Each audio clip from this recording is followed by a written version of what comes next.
Very good afternoon to everyone present here. I, Dr. Rajkumar Arya, Associate Professor and Department of Chemical Engineering, NIT Jalandhar, and coordinator of this short-term course on current and future scope of surface coatings.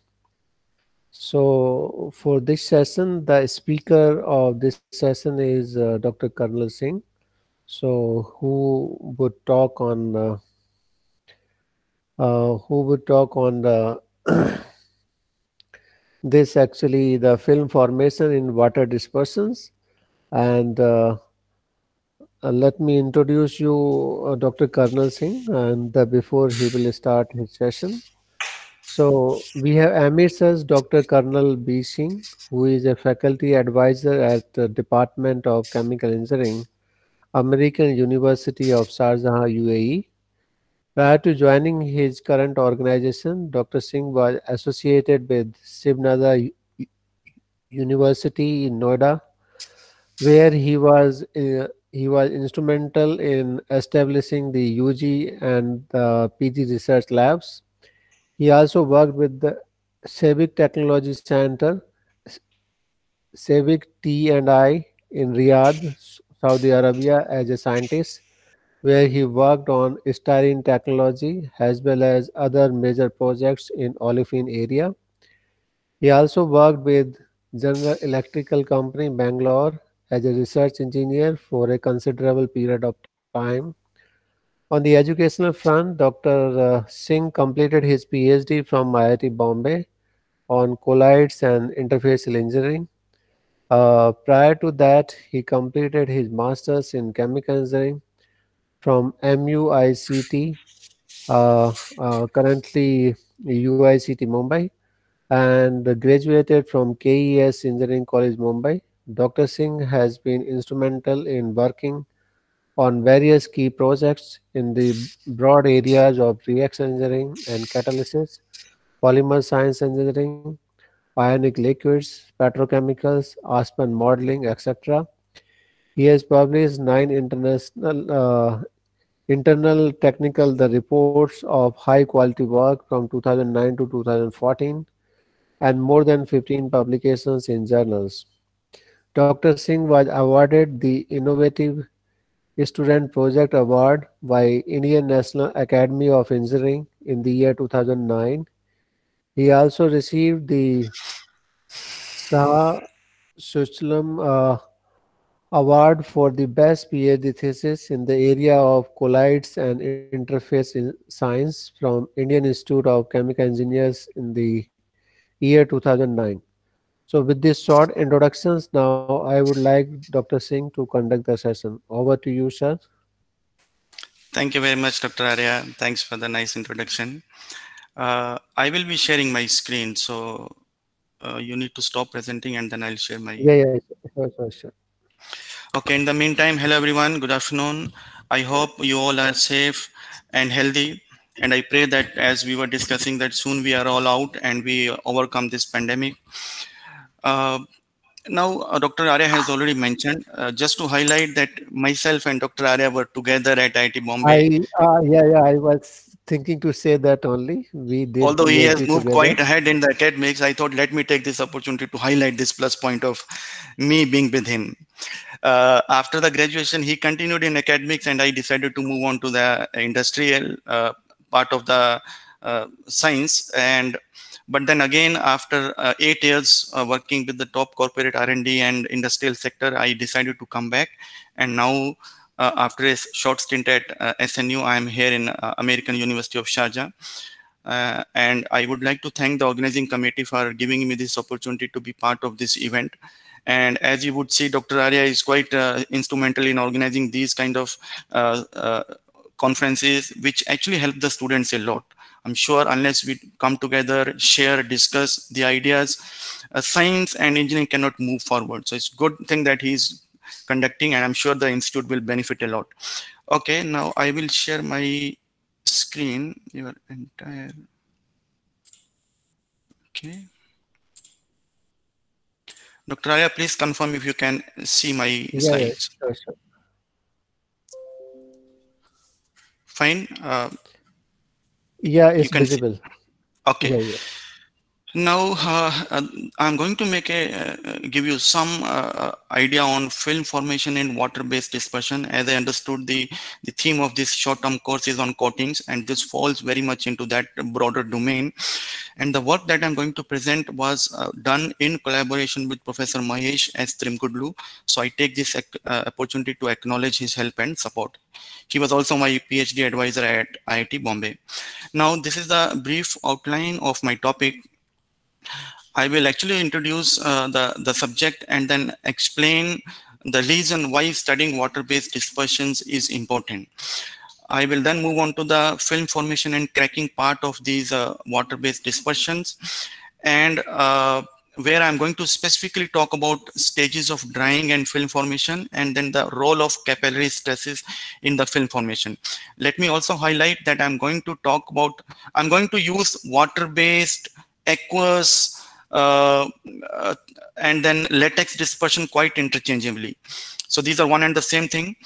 And then the first part, after I introduce the subject, I will focus on cracking aspect of film formation. The next one will be on latex blends, the film formation in latex blends, and the flocculated systems. And finally, I will conclude and give some directions for the future work. Okay. Now, I always start with the basic thing and then actually get on to the application part of the subject.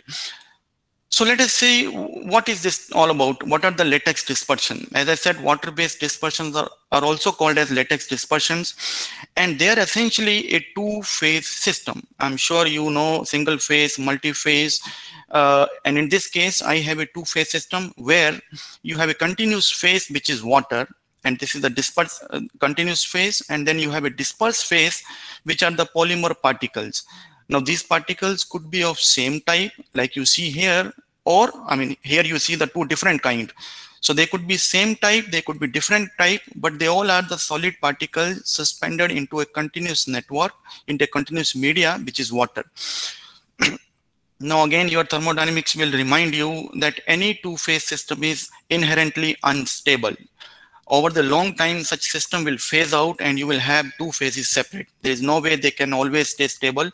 So you have to somehow ensure that they are stabilized by some means. And when you work in the colloidal and interfacial area, you will get to know how do we stabilize this two-phase system. But at this stage, I am assuming the system that we are focusing at are stable two-phase systems. So means these particles, these polymer particles are properly dispersed in the continuous media or in the continuous phase, which is water. Now, I'm sure some of the speaker might have talked about coatings and paints in the earlier sessions, but I would still like to highlight that understanding film formation in these systems is very important, more from the practical standpoint. Like there are some products, or there are many products which actually are developed based on the concepts of film formation, although we may not be explicitly using this concept, but they are very much used in the design and formulation of some of these products, and they are paints, coatings, adhesives, coatings for drug delivery. I know Dr. Arya works in this area. So wherever you see coating or the film which is formed, you would see the concept that we are going to discuss in today's talk applicable. So from this point, it is clear that we must actually look into the film formation mechanism, or understand how a film is formed in a water-based or in two-phase system. Now, before I get into the film formation, let me actually give you some historical perspective. Now, I'm sure paint is nothing new for all of us. We all have actually seen the application of paint in our houses. We have painted our houses many times. We know these things are used, but let's now try to give it the scientific perspective to these formulations. Now, the traditional paints or the coatings formulations contain organic solvent. Now, stay attentive. Now, I'm going to talk about, in the today's talk, my focus is on the water-based dispersion. But the earlier coatings or the earlier paint formulations are based on organic solvents. What does that mean?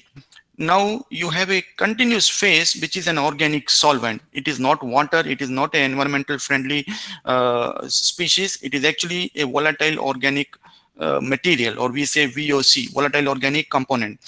And in that continuous medium you have polymers, and once you apply this film, the polymers will finally stay at the surface and the solvent will leave. Now the question is, why do we use these organic solvents in the traditional paints and coating formulations? Even today, the formulation that you would see would have significant amount of organic solvents. The reason, and we need to understand, why do we use these organic solvents in these formulations? Well, the answer is this. First thing, we need a mechanically strong film. That means, imagine if you apply a paint film on the surface on the wall of your house, you expect that the film should be mechanically strong. That means if you touch it, it should not be very soft, it should not be tacky. So you can only get a mechanically strong film if you have these polymer particles of high TG, high glass transition temperature. If I take a polymer which is very soft, which has a very low TG, after the film is formed, if you touch it, it will be very soft, and we don't want that. So we want polymers with high glass transition temperature, so that the films which they will form have high, what we say, block resistance, mechanical strength. Now, if you have to make a film of high TG under ambient conditions, the question is, these TG or these high TG polymers may not form a continuous film under ambient conditions. We are going to use this product under ambient conditions. That means temperature is 25 to 35. I'm not going to heat my wall to make these polymers flow and make a film. So that means I want my application at ambient condition. However, the polymer that I'm using is of a high glass transition temperature. So in the absence of organic solvent, they are not going to form a film. So what people have done, they started using organic solvent. Now, when you put the organic solvent, or when you put polymers and the organic solvent together, although these polymers are having high glass transition temperature, in the presence of these organic solvents, they get plasticized. That means they become soft. You might have experienced in your daily life, sometime if you put kerosene or some other solvent in a plastic bottle, you feel after some time the bottle gets swelled, it becomes soft. And that essentially is what is the meaning of plasticize. So these organic solvents can make these hard polymers very soft when they come in contact with each other. Now, the way these people have done, they put the organic solvent into these high TG polymers, and essentially these polymers become like soft. Now, in the presence of these organic solvents, they are more like a very soft polymer. And once you apply this film under ambient conditions on any surface, these polymers can easily form a film, a continuous homogeneous film. So what we did, because of using organic solvent, I converted a high TG polymer into a viscous kind of drop or a soft, plasticize it and formed a film. Now I want my organic solvent to leave it, because I don't want this film to stay soft. I want this film to become mechanically strong, like remove that softness part. So over the time, these organic solvents leave the coating, and what is left behind is actually a mechanically strong film. And that is the reason when you see a newly painted house, you feel a lot of smell coming out of these, some very off smell of these chemicals. And the reason is that these organic solvents are leaving the coating. So for the 3, 4, 5 days, you actually still feel that this house is freshly painted, and the smell is not good. Okay, so this is how you actually tackle this problem. Now, what we did using organic solvent, we actually made a very nice product, and we got a good film or a good paint film. So from a technical standpoint, this is a very good solution. It's a very good engineering product. However, okay, there is one more thing which is applicable to those like in the paints and coating application. This is something called as open time. Open time is essentially when you apply a film. Let's say I apply the first coat and then I have to apply the next one. I don't want that the first one is immediately dried, and by the time I apply the next coat, the previous one is dried. So I will actually see the patches of different patches of this film. I don't want that one. I want the entire single film. So the entire wall should like a single film. So So for that, we need a reasonable open time. So all these features, feature of plasticizing, feature of converting high TG polymer into a continuous homogeneous mechanically strong film, are achieved by having by the use of organic solvent. And as I said, by using organic solvent, the industry can claim to have a very good engineering or a technical product. So from the standpoint of technical part, this is a very good product, but is it good for the human health? And I know now everybody is talking about going green, using environmental friendly formulations. And it's not only the paint and coating industry. Any industry, even the core chemical industry, is actually moving towards bio-based feedstocks. We don't want to really spoil the environment. A lot has happened. So from that perspective, these organic solvents are not good. Okay, I hope we are going fine, Dr. Arya. If there is a question, you can stop me, or you can just stop me if there is a question, because I can't see any message. Now I see only my screen, the slide. So either you use the mic and stop me, or if there is a message, I will read only at the end. Now, so I was saying, although it was a very good product, but is it environmental friendly? And the answer is no. And look into the volumes of these kind of formulation that we use. All your automobile use these paints and coating. Every car, it has a, the color comes primarily from these coatings.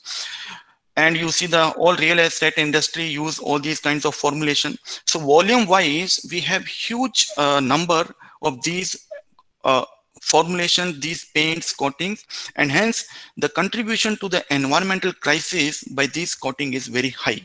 And that is motivating the need to replace these traditional organic solvent based coatings with something which is environmental friendly, which is benign to the environment.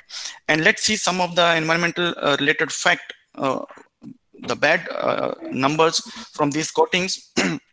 So as you can see, there is a report by the European Commission. It says an estimated 17% of the total of 10 million tons of man-made non-methane emissions of VOCs, volatile organic compounds, per year is from the paint and dry cleaning operation. Think of this, 17% is not a small number. Out of the total man-made non-methane emission, the big contribution is coming from the paint and coating. So this is one report. The another report says, indoor air pollution is 10 to 40 times higher than the outdoor due to the higher rates of VOCs emission.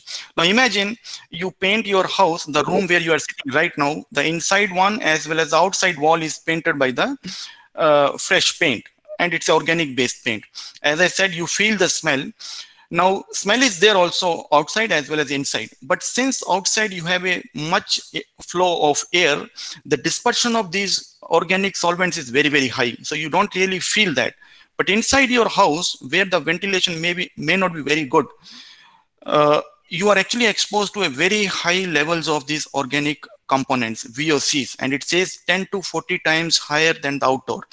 And since it is a very small volume that we are talking about in terms of the capacity of your house, and 40 times exposure, and you have young ones, the children, the old, like the senior people, everybody is exposed to these high concentrations, and that is not good for the human health. And we know wherever, any house, any place we are living, you will definitely have these coatings.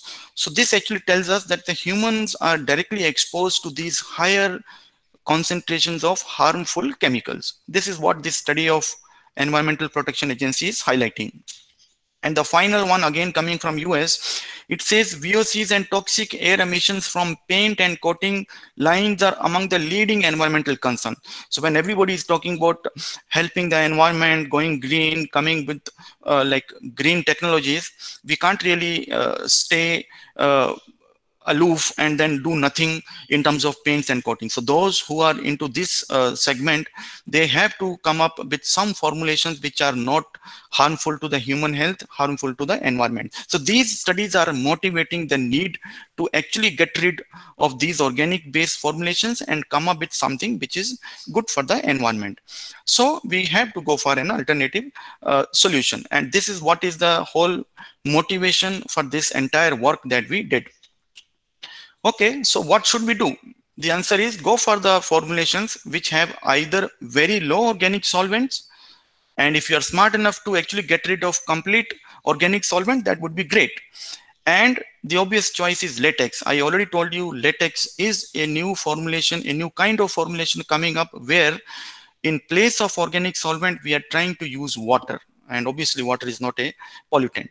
Now this is not only an academic talk, you would actually see some of the industries now coming up with a very similar kind of products. Here if you see, it says water based traffic paint, and on the other side you have semi-gloss zero VOCs. Both these are the some kind of paint. So it says low odor. That means although it says like environmental friendly, they still have significant portion of organic solvent, because we can't really go complete organic to complete water based. So the area has not been developed to that extent, and that is the reason we are contributing into that. But what I'm trying to show you here is that companies are looking into these kind of products. So there is an opportunity here. People who are into this field have to fill that gap, because people are waiting for the solution. So with this motivation, we decided to actually understand the film formation in water-based dispersion. Okay, so it became clear that water-based dispersions are an obvious choice, but what is the problem? Now I'm just actually, from a very high level introduction, I am now narrowing down to the problem that we actually addressed, or which part of this big problem we are trying to target. Now, although we know water-based, but where is the problem? Where are we stuck? Why we are not still able to get the complete product? And this is the first problem that we have addressed, and this is the first one. You know, this water-based dispersion, or also called as aqueous dispersion. So water-based, latex or aqueous, they are one and the same thing. Now it has been found that these aqueous dispersions, they tend to crack on drying. Now imagine you apply a paint film on the wall, on the surface of your wall, and when the paint dries, there are a lot of cracks which are formed. You know, the product will lose its efficacy. The flakes will start falling off the wall, and you will say this is not it's a useless paint, we can't use it. So it means if the cracks are formed in these water-based dispersions, we cannot have a successful product. So this is highly undesirable. So that is the first problem that we need to first understand and then provide a solution for. The second one is the image that I showed you, zero VOCs formulation. Now, although it is a good area, but it is quite complicated. The film formation in these zero VOCs formulations is not well understood. And since you have two kind of polymers type used, I will explain more in detail later on. But the film formation is quite complex, is not well understood. Unless we understand something, we can't really predict its future. No, we can't every time do the experiment and then see what the result is. We need to first with some experimental data, come up with some theory, and then start predicting the performance. So if we have to start predicting the performance of these zero VOC formulations, we need to really understand fully how the film formation happens in these kind of formulations. That means soft, hard, latex blend. So with this, I'm going to cover first part on the drying dispersions, and then we will move on to the film formation. And then I will touch upon, depending upon if we have enough time, on the flocculatile dispersions. Now this will be my first part, and again this is the whole the major focus will be on this part, and the second part and the third part is more or less the extension of the same concept with little bit of more mathematics coming into picture in the second part. But the concept wise, the understanding wise, the mechanism wise, to some extent we are going to use the concept from the first part. So let's see cracking in drying dispersions. Now, as I said, aqueous colloidal dispersions when dry give a film which generally shows a fascinating array of cracks. And guys, although today we are talking as a scientist, but cracking of this water-based dispersion is nothing new to the mankind or to the humankind. All of us have seen cracks on the surface of a mud. When you go out, you see all this wet soil. When it dries up, it actually cracks. So we have seen this fascinating array of cracks. So it's problem as old as perhaps the humankind itself. Now, perhaps earlier there was no interest, but now can we understand this system and then use that understanding to come up with more industrial oriented products. So the problem of cracking in mud fundamentally is same as the cranking of a paint, because both are essentially the same kind of system with some variation in the volume fraction. We'll come into those details later, but at a high level both are aqueous dispersions, and both actually show cracks or the cracking in when they dry. Now this is what I have taken from the Google. You see a surface of a mud and such an intricate crack pattern. Now as a scientist, can you predict under what conditions this film will crack? Can you also predict what will be the crack spacing? You see, are they same? What decides the spacing between two cracks? Second thing is how deep these cracks can go into the film. And you would also see, if you actually Google and see various kind of crack pattern, sometimes these cracks are going through the coating, sometimes you would see these are circular cracks. Trust me, earlier it was more like an academic problem. People were trying to understand it, but now they are using these understandings to come up with a more useful real life product. But even from the academic viewpoint, it is very fascinating to understand what decides the crack spacing, the type of cracks, and under what conditions such systems crack. So this is a classical one. This is again an old painting, and you see these are the cracks. Now again, can we predict, can we stop the cracking of these kind of system? And I have one more. This is one from our lab itself, and you see here you have a different kind of pattern here than the one you see here. Although technically both are a two-phase system with water as a continuous media. So how do we understand under what conditions these kind of systems will crack? And if we understand that, then can we actually think of the strategies or the solution where we can stop the cracking of these kind of system? And that is what we will try to answer in this presentation. Okay, now I just thought to show you a movie. This is an actual movie which we recorded in the lab, and this will actually tell you what I have been speaking, like the cracking. How does it crack? So let us see this movie. Before that, let me briefly tell you like what we are looking at. This is the top view of a small film that we actually put on a glass substrate. So it is actually a circular film. So this is like a circular film, but you are only looking at the part, because under the microscope you could not kind of cover the entire view of the entire film. Now this is the edge of the coating or edge of the film, and as I said, it is a circular film. So this is the periphery of the circular film. And this recording is done somewhere in between. It is not from t is equal to 0, because I wanted to keep it short and at the same time show you all the special features of this drying process. Now, initially this line was here, and you had all the original dispersion. The original dispersion, as I said, you may have 10% of polymer particles and 90%, let's say, volume wise is the water. So when you apply the coating at time t is equal to 0, this line was coinciding on this line.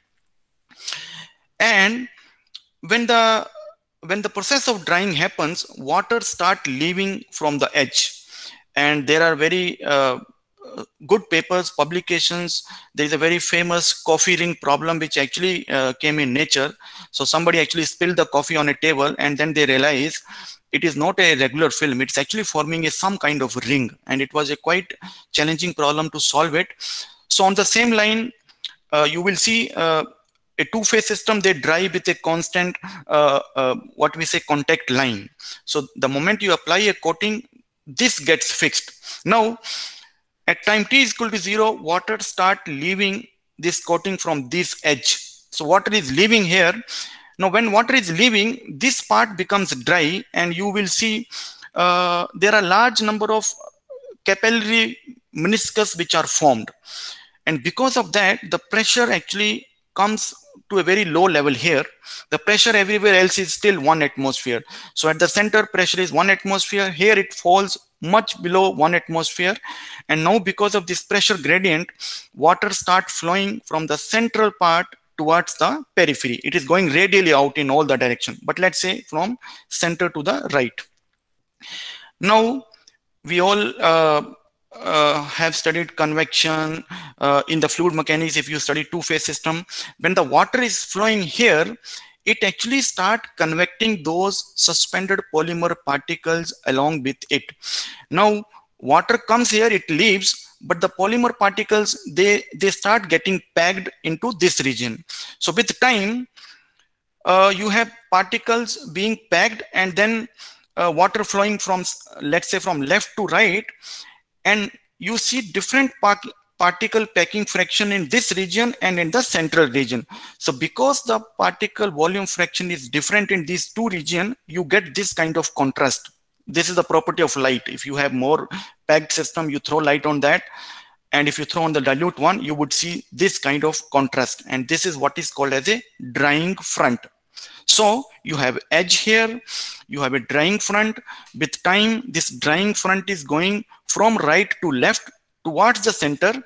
And in the process, with the naked eye, you can't see these particles. These are nanometer size particle, but they are actually being packed and they are being convected from the central region to the right. So let me now play this movie. I want you to see the dynamic and how fast the dynamic is, and at what stage the first crack nucleates, and then after that what happens.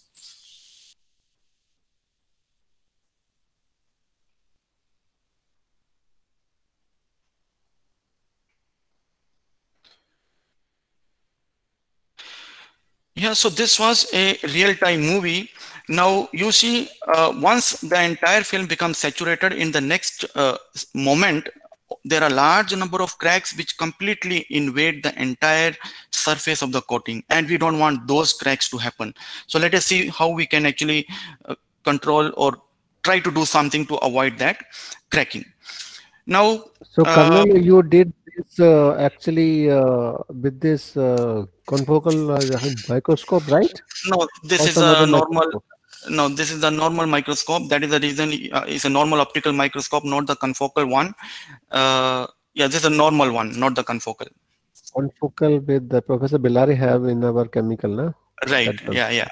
confocal. Yeah, I know that, but there was no need for the confocal, the normal one, because Okay. here I'm only the feature that I wanted to see are visible with the normal one. Okay, Okay, so okay, this was okay. a normal one. Now let's see the process that you saw. I only showed you a part of the movie, but let's say from time t is equal to 0, when you apply the film, to when you finally get the dried film, this entire process, how that happens. So I'm going to actually explain you this entire process of film formation in this slide. Now let's say this is your original dispersion, is stable dispersion having polymer particles in a continuous phase. Let's say you have a substrate, and I'm taking a non-porous substrate. Now when you apply the first, let's say you apply the film on this substrate. Now initially I told you this could be 5%, 6%, or less than 10%. So you have a lot of water. In the first stage of film formation, the water start leaving the coating. More of the evaporation happens from the edges, but you will have the evaporation everywhere else also. So in the first stage, water is leaving this coating, and the particles are actually coming close to each other. And this stage is called as water evaporation and particle ordering. As you would expect, if you actually, I have a lot of data, I will, and if you, and you can also actually guess it. Since you have a lot of water here and particles are still nowhere like close to each other, the rate of evaporation during this stage is almost constant. So if you actually plot uh, the weight loss versus time, you would actually see a straight line with a constant slope. That actually tells you during the first stage, the water evaporation rate is constant, and this stage is only kind of ordering these particles. Now, as it continues, you reach to a stage where lot of water has left. Now, all the particles have now started touching each other, but the coating is still fully saturated with water. What you see, this black, this gray color background, it is still the water. Now, this is a stage where all the particles are in touch with each other, and the film is still saturated with water. Now let us see what happens when more water leaves, because at the end all the water has to leave the coating. But let's say what is happening as water is leaving the coating. So now if I magnify this part of the film, essentially, let's say the edge part of this, I'm actually zooming into the film just to see what is happening at a particle level. Now you see these particles are touching each other. Now these red lines are perhaps the most important thing that is happening in this coating at this stage. These are called as liquid meniscus or liquid menisci. And because of this particle diameter or the size of this particle, now you have these curved interfaces formed between these particles. Now if you remember your fluid mechanics, you might have come across the boundary conditions where, you know, in case of a flat interface, like you have water in a beaker, and if you see at the center, the interface is flat. So when you go from liquid phase to the air phase, because we are talking about two-phase system, since the interface is flat, the normal stresses will be continuous. That means there will not be any jump. So whatever is the stress inside the liquid, like this side of the interface, the same stress is on the other side. However, here the situation is different. Here the interface is no more flat. It is actually a curved interface. And those who are working in colloidal and interfacial area would actually appreciate that these are the kind of governing things which decide all broadly the colloidal and interfacial area. Now, in case of a curved interface, something like a drop. Now, if you take a drop, the interface is curved. It's a complete sphere. And because of that, the normal stresses are discontinuous. So when you go from one phase to another, there is a sudden jump in the normal stress. And this normal stress can be quantified using Young-Laplace equation. And I have written that here. So because of these curved liquid menisci, you get a, and since the curvature is negative here, think of this, your drop is like, let's say convex, then here in this case, the curvature is other way. What that means is there is a very low or very, large negative capillary pressure inside the film, just inside the film, other side of the interface. Now, because of this very high negative capillary pressure, which is given by this equation, this high capillary pressure is trying to compress this coating from all the side. I'm only showing one part, but this is happening all across along the periphery. So this is point number one. What is the important point here? Capillary stresses are being developed, or this liquid menisci are trying to compress the film from all the sides. Now, the another important point that I want you to pay attention to is these films bind to the underlying substrate. That means from the chemical engineering perspective, there is no slip between the first layer of particles and the substrate. So there is no slip boundary condition here. Now, what has happened, or what is happening right now at this stage, the capillary pressure is trying to compress the film from all the side, but this substrate is actually avoiding that compression. Now, because of these two things happening together, the entire film is under a macroscopic tension or a biaxial tension if it is a let's say rectangular one, but in this case there is a tension in the plane of the film. Now, if these, so this is called as stage 2, where particle deformation starts happening because of capillary stresses. If there are no curvature, there will not be any stress, but when you have particle and this kind of system, you get these menisci, and the capillary stresses try to deform these particles. Now, what happens? Now, if these particles are very soft, think of a like a viscous drop or a polymer which has a very, very low TG, very low TG. That means even a slight stress can actually make it flow. If that is the case, we call them as soft particles. And in that case, this capillary pressure or the capillary stresses will be successful in completely deforming these particles, and you get a continuous impermeable film. You get actually a film which is formed, and that is how these stresses are released. Imagine you have a drop and I'm trying to force it or try to put a pressure on that, and if the drop actually moves or flows, the pressure will be released. So with the complete deformation of this soft particle, the capillary stresses are released, or they are kind of over, or I would say the capillary stresses actually lead to the deformation of these soft particles. However, imagine you don't have soft particle, you have hard particles. What happens in that case? So now the capillary stress is there, but the particles are not getting deformed. Now the entire film is always under stress. Now it cannot stay in the stress condition forever. So as the pressure keeps building, at one stage the nucleation of crack occurs, and then nucleation and propagation leads to the cracking in the film, and with the crack the stresses are released. So in case of soft particle, you get a continuous film. In case of hard particle, these capillary stresses are released only with the introduction of a crack. However, now again, although I was in a chemical engineering, I was working into other department. I even had to visit a soil mechanics department, because we need to take the concept of fracture mechanics, soil mechanics in this kind of system. And that is what we tell. In today's time, although we can define this as a chemical engineering, somebody call this as a mechanical engineering, but for the problem, it is a problem. You can take the concept from many disciplines and then ultimately put them together to solve it. And that is what we were also doing. So keeping that in mind, if you now think of solid mechanics or the soil mechanics, these elastic materials, they store elastic energy.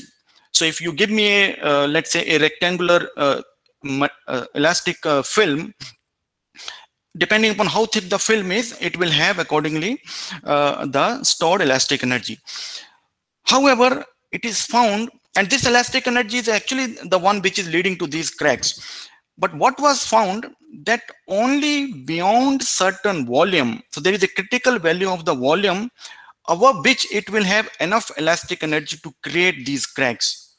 Below that volume, it may not have enough energy to create these cracks. And since the area of this film is constant, I can talk directly in terms of thickness. So what it actually tells you, only above a critical thickness, these films will have enough elastic energy to create these cracks. If the thickness is less than that, it will not have enough elastic energy and the film will not crack. And this is what is called as a critical cracking thickness. So from volume, we have come to the thickness now, and we are saying that the film will have a critical thickness below which it will not have enough energy and hence it will not crack. Above that value, it will have enough energy to introduce these cracks. So now our first focus will be on studying the critical cracking thickness for these hard particle systems. I hope it was clear, the three stages of film formation, and what we are focusing on the hard particle systems. Okay, now obviously these are some studies which were already reported before we started this work. So the first one was the first study was by Chio et al., who did measure the critical cracking thickness for these water-based dispersions. In the first case, they had alumina as the dispersed media, zirconia, polystyrene, latex, and these were all experimental studies. So we have the values for the critical cracking thickness for these systems. Then there was another study which was a theoretical one, and this is by Tremkadlu and Russell. As I mentioned in the start, Tremkadlu was my advisor and Russell is his advisor at Princeton. So that is when they actually started understanding these kind of systems. So they started with a theoretical framework. And I took over from that theoretical framework and then improved it, validated it, and that was what we actually kind of did in this work. So let me actually briefly tell you about this model, because all our theory is actually starting from this model. Now, again, I'm trying to keep it simple to kind of make it understand. Imagine you have an elastic film which is bonded to some substrate. Now, let's say this film is under an axial tension sigma. Now, as you would appreciate, whenever we have an elastic material, let's say I take a plate, the steel plate, steel being elastic. Let's say I have the steel plate. Now, if I apply a stress to that plate, it will deform. And when it deforms, it actually stores very high elastic energy. If suddenly I remove that applied force, it actually retracts and it can even hurt you. Since it had a very high amount of stored elastic energy, so the message is, whenever you deform or whenever you apply stress on elastic materials, they store elastic energy. Now we can quantify that elastic energy. Again, if you remember Young's equation, is stress versus strain relationship you can find for this material, and then the area under the that stress versus strain will give you elastic energy per unit volume. So I can find elastic energy per unit length for this film, and this is the expression that you will get: sigma into strain. This is strain, this is stress, and this is coming from the volume part. There is a length coming here. So for an elastic film, the elastic energy per unit length goes with square of h, and then sigma and strain. Now I told you, if you if you deform an elastic material and if you remove that applied film, it will retract. Let's look into the another case where you have a deformed material, and under the deformed condition, you introduce a crack. So let's say this film was under stress, and while it was at stress, I manually introduce a crack here. Now what happens? Now, obviously, now it will not retract to that extent, because with the opening of this crack, the stresses are released. So with the crack introduction, the elastic stresses or the elastic energy is released. This is point number one. But what happens when the crack opens? Think of this: you have a book, and let's say this book is the your film. Now when you open the book, there are two fresh pages that appear. So with the introduction of a crack, there are two fresh surfaces which are created. And you understand, when the surface is created, the surface energy of this film is going to go up. So I'm repeating, two things happening. Number one, elastic energy is stored, and with the introduction of a crack, the surface energy of the film goes up. And I can, surface energy is a surface tension, and then elastic energy per unit area will be surface tension. I can multiply this with area. So this term is still per unit length. And this is how the surface energy will scale with the thickness. Now, these two important things. Now, there is a lot of mathematical equations which I'm not showing here, but these are there in our paper. Now, I'm making an argument here. What argument I'm making? I'm saying the decrease in elastic energy is equal to the increase in surface energy. So all the energy which is released by the elastic component is utilized in the creation of a new surface. So since energy is conserved, we can't destroy it. So it means whatever is decreased from the elastic side has appeared as a increased surface energy. So if I equate these two equations, this is also called as Griffith's energy balance concept. Is a famous one again in the soil mechanics. Now, as I said, looking into some mathematics, you can come up with a critical stress in the film. Critical stress is the stress at which the crack will automatically appear. Below this critical stress, the film will not have enough energy and there will not be any crack. Now, let me highlight a few things here. R is the diameter of these particles. You see a macroscopically a continuous film, but originally I told you it all had particles. So R is the particle size, radius. G is the shear modulus. So for every polymer, you will have a different shear modulus. M and phi, these are the packing fractions, and this is gamma is the surface tension. So when you equate these two things, you can actually come up with the critical stress. Now, not necessarily that always your stress which is being generated will reach to the critical value. So you will see another equation which gives you bulk stress or the same stress at any time before the critical value has reached. And this is the equation for that.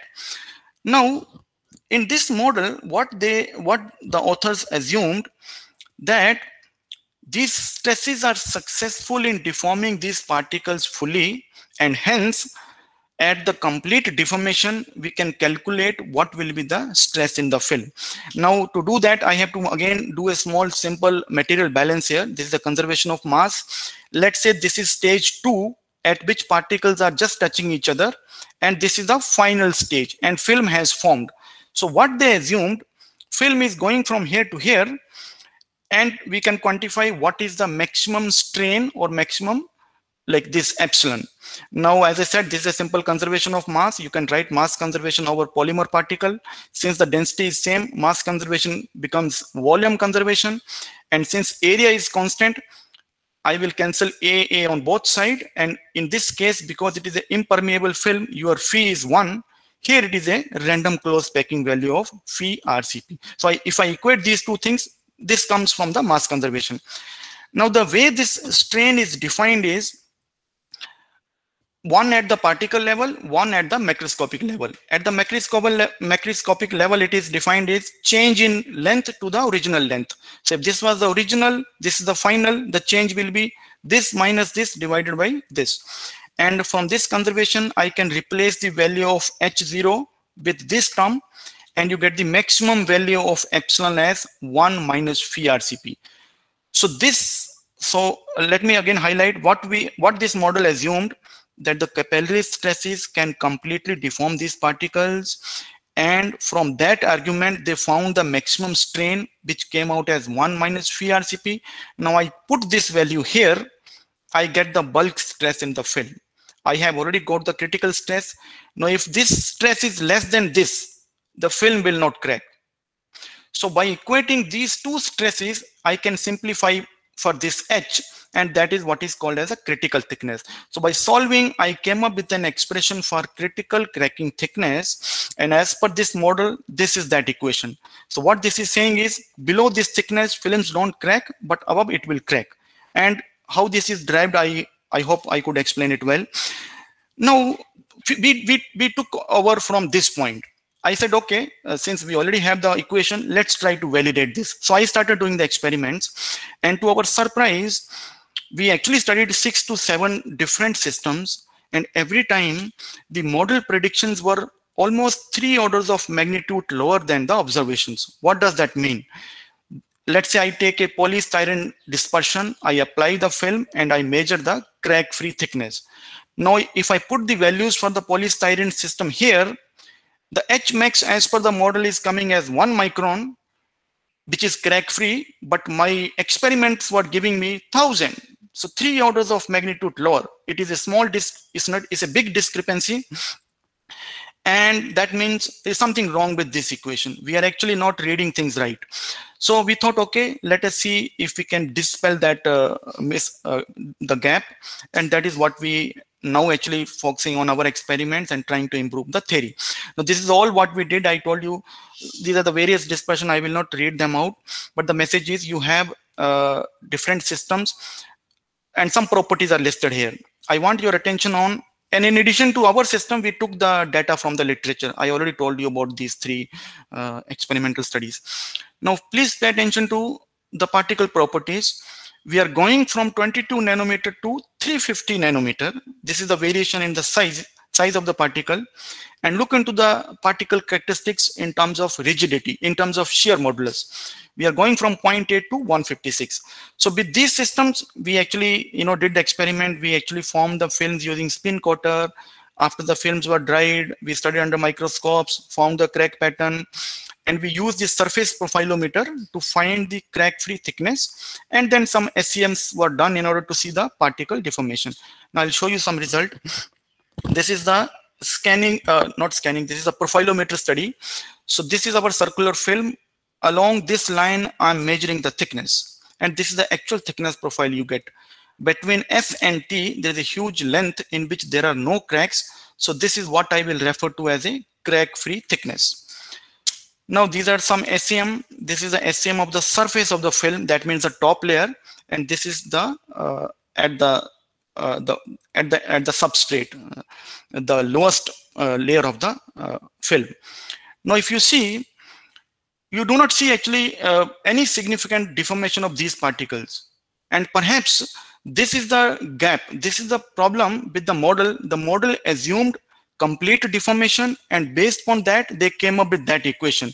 However, what we see here, particles are hardly deformed.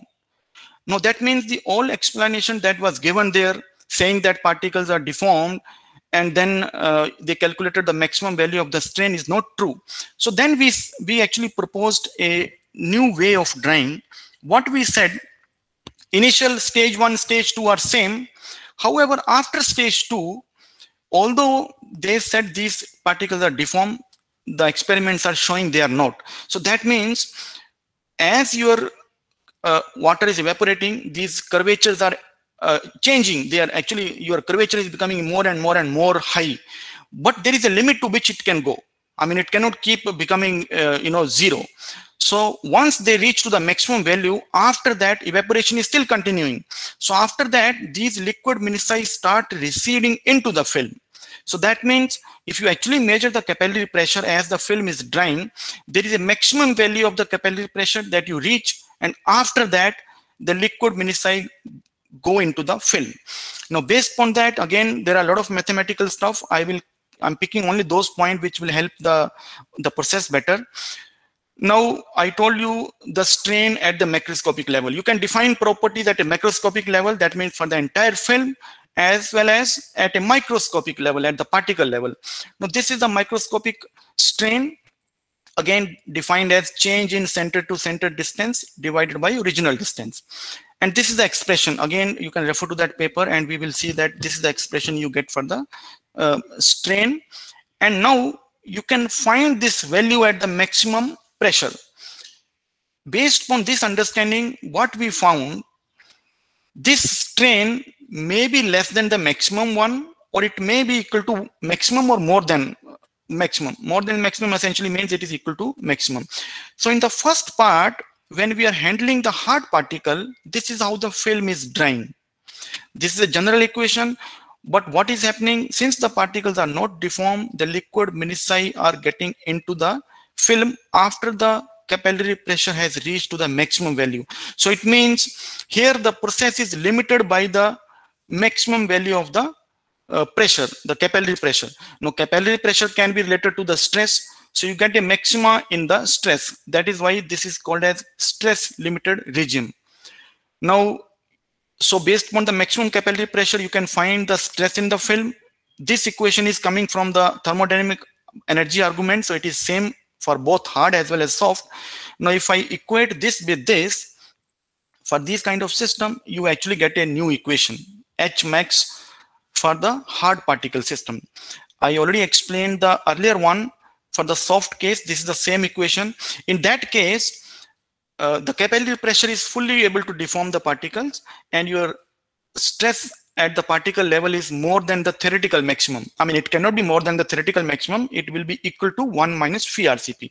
So if I equate those two equations, this one you already see, the previous model. Now let me summarize what I'm saying. I'm saying the original equation which was derived was not true for the hard particle system, but we were trying to kind of validate this equation using this system, but we found there is a disconnect. So we actually came up with this maximum value for Pmax, and if we equate these two one, you actually get a different equation for the critical thickness. Now this is for the hard particle system, this is for the soft one, and I just want to highlight few things. G, what it is saying is, if you are working with such system where particles cannot be fully deformed, for these kind of system, more harder the particle, higher will be the critical cracking thickness. In the first go, it looks contrary to the intuition. You always feel if the particles are harder, they will crack faster. But what this equation is actually telling you, if you have harder particle, you will actually have more or higher crack free thickness. Whereas in this case, if you are working with the soft particle system, your cracking thickness will go inversely with the G, rigidity of particle. And as expected, since you are talking about minici and the maximum capillary pressure, the particle diameter or the radius has to appear somewhere, because that decides what will be the curvature. And you actually get a dependence on R. So this was the new equation that we actually derived, although we started from here, but we clearly distinguished that this is applicable under certain conditions, this is applicable under certain conditions. And a given film will actually fall either here or the other one. Now, this is a revised, this is kind of the revised understanding of how a water-based dispersion will actually dry. This decides if you have a strain limited regime, your H max will go inversely with G. In case of a hard particle, and we call them as a stress limited, it goes with the G. So we kind of introduce these new terms, strain limited, stress limited. And this is the crux of the entire story that I told you. Now in this graph, I'm actually showing the experimental data for large number of systems. On the y-axis, you have the critical cracking thickness, H max, the crack-free thickness. And here, so what we actually concluded, it is not only the rigidity, it is not only the diameter, it is not only the rate of evaporation that actually decide the critical thickness. It is a combination of more than one things together. And when we club these things into this group, we are calling this as a characteristic scale. And we were pleasantly surprised to see that this characteristic scale can actually explain the cracking behavior of large number of systems. You see here we have alumina. These are very hard particle. You have polystyrene here. You have acrylic, these square ones. Look into the range of this group. 10 raised to minus 12 to 10 raised to minus 7. 5 order of magnitude of this scale is a truly universal in the sense you are virtually covering the entire range of properties, and over such a wide range the theory is actually going so nice with the experiments. Now I can fit a line, and this is the equation that you get. After that, there's a few more things that we derived. So if this is clear, now okay, this is the best fit line. I already know my equation from here, this one. Now I can equate these two equations and I can get few more useful information. So I can actually get the maximum. This is called as dimensionless capillary pressure. So we actually found that there is a maxima in P in the capillary pressure. Now if you equate these two things, you get 1.4. This is coming from our theory, the revised model. As I told you earlier, we were working with the soil department, civil engineering, and they use a equipment called as dew point potentiometer, which actually can measure the capillary pressure. So when we actually measured our capillary pressure for this system, we were again pleasantly surprised that the dimensionless, as per our theory, is coming 1.4, and as per the experiment it is 1.2. It's a very good match, although there will always be some experimental error since these things are very sensitive. We are talking about very small particle sizes. Now there was another purely energy argument. You can express this dimensionless capillary pressure using contact angle and the packing.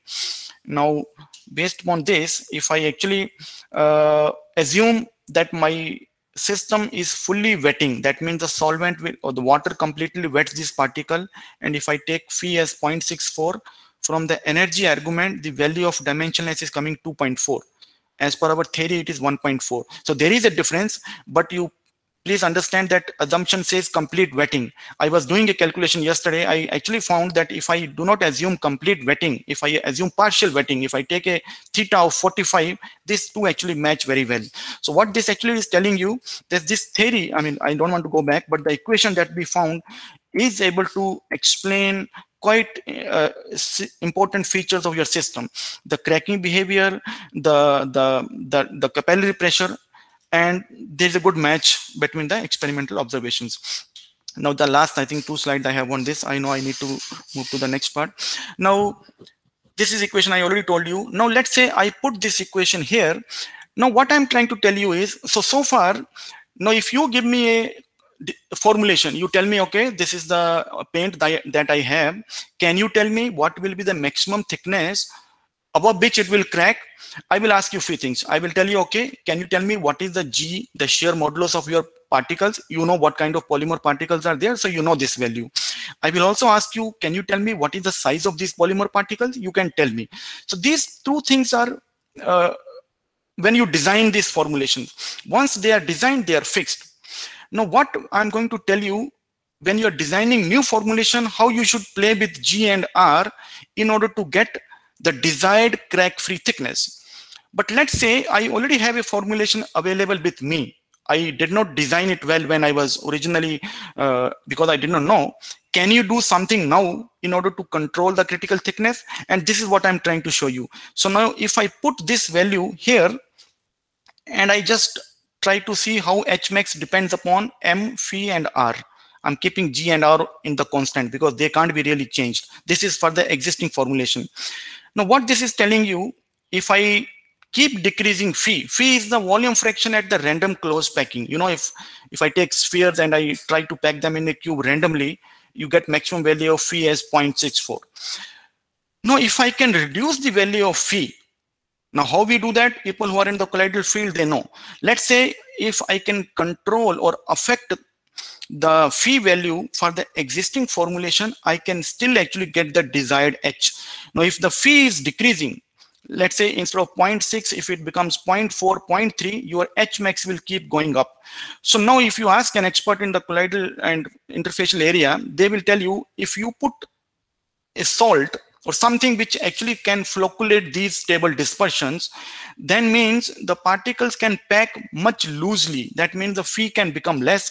And we did some experiment where we actually put some salt into our formulation, and we found that it was indeed actually increasing the H max. So this slide is telling you, when you are designing new formulation, you keep in mind the effect of G, R, and the surface tension. But this is fixed because we are talking about water.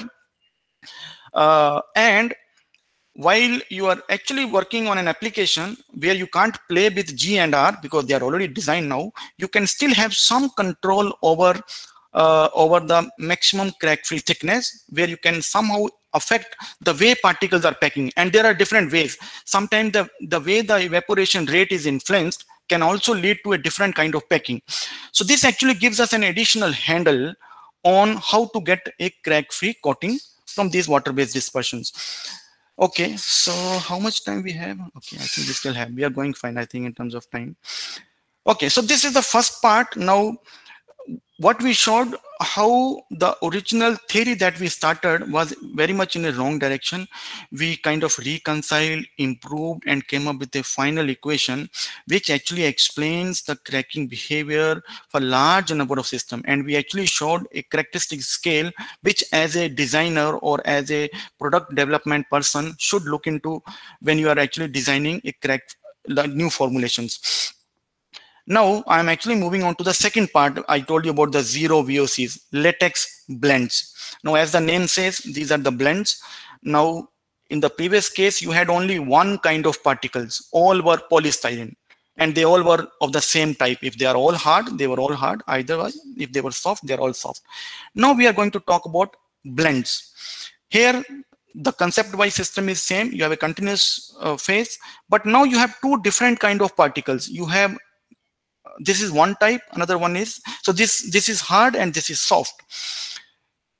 And when the film is formed, you know, the soft one will completely coalesce, and they actually give you a homogeneous film, because now all the gaps are filled, but we still need a mechanically strong film having good block resistance. So these hard particles will not undergo any deformation, and they actually provide the required mechanical strength. So this is what is called as latex blends, soft hard particle. Again, they are water-based system. Now I mentioned the film formation is complex in these cases because here, now see how many parameters are coming into picture. Number one, the sizes of these particles. Number two, their rigidity, the shear modulus, and in one case, capillary stresses, capillary pressures are able to deform. For the other kind, it is not. Ultimately, it is the still capillary pressure which is actually leading to the film formation. But now the equations are going to be a little more complicated. So what we did here, first we came up with a mathematical model, and as you would agree, mathematical models take quite a bit of time, and you have to always keep improving it depending upon what situation you see on the ground. So we started with a mathematical model, and we tried to validate with some experiments. And with the experiment, what we have done, we have measured critical stresses, and we have measured the crack-free thickness, CCT. Now CCT, critical cracking thickness. And how did we do? Obviously, you have a two-phase system. You can keep varying the volume fraction of one kind and see how the properties or how these things are changing for the film. Okay, I will only touch briefly about the model, so that there is a very like special feature that came out, and which actually told us how we can look into the models more like a homogeneous system if we can take care of one property in this model. So I will explain that. So let's say you have two kind of particles. Blue one is soft, red one is hard, but they are of the same size. Imagine if I change the size, the model is going to be more difficult to solve, but I assuming them to be of the same size. Now, when the film forms, this blue one is trying to engulf the hard one because hard one doesn't deform. So the blue one is trying to completely engulf the hard one. So at a macroscopic level, you only see the blue one, but you know the hardness is coming from the red one. So this is when the finely film is formed. This is at the random close packing, and during the process, this is how you will see a situation. So if I take one snapshot and try to model it, now I'm going to define some surface vectors here, the displacement vector for the surface of the blue one, the soft one, and the hard one. Now if you see from the this vector here, this actually is telling you the hard one is only moving actually in the z coordinate, which is this, and the soft one is actually moving radially out the surface. So it is actually kind of expanding to engulf, whereas the lower one is only moving in the horizontal direction. On the lines of previous one where we had the strain, which was change in center to center distance with the original distance, here the reference is the distance at complete deformation, because when the particles are completely deformed, the center to center, they may not overlap. Now this is actually it has become like its center will not coincide with the hard one. So this is how we define the strain in a two type of system, or the blend system, where change in center to center distance at any time to change in center to center distance. So this is our reference with which we are defining the strain in this system. Now this is the same equation I just wrote in terms of all this R, TD and all. Now what we did, volume conservation relate the radius of, so when you, because ultimately we are saying although they are deforming, but volume is still conserved. Essentially the mass is conserved, which we assume the volume is conserved because the densities are not changing. Next, the volume average strain. So first you find the strain at the particle level, and then you find from the strain the stresses. Again, all these will be quite complex mathematics. I will show you some of the equations, but the philosophy is first work at the particle level. Now you have multiple options here. You have hard particles, you have hard soft particle, and you have soft particle. So there are multiple interactions happening at the particle level. You have to quantify them, find an average value of the strain, and from there you find an average stress, and then you have to volume average over the entire film to come up with a macroscopic value of the stress. So okay, now I need to define one more thing. This is called as non-affine system. What does that mean? Now imagine in case of your single kind of particle, whatever was the value of the strain at particle level, like let's say 0.2, 0.3, whatever, the same was exactly same at the macroscopic level.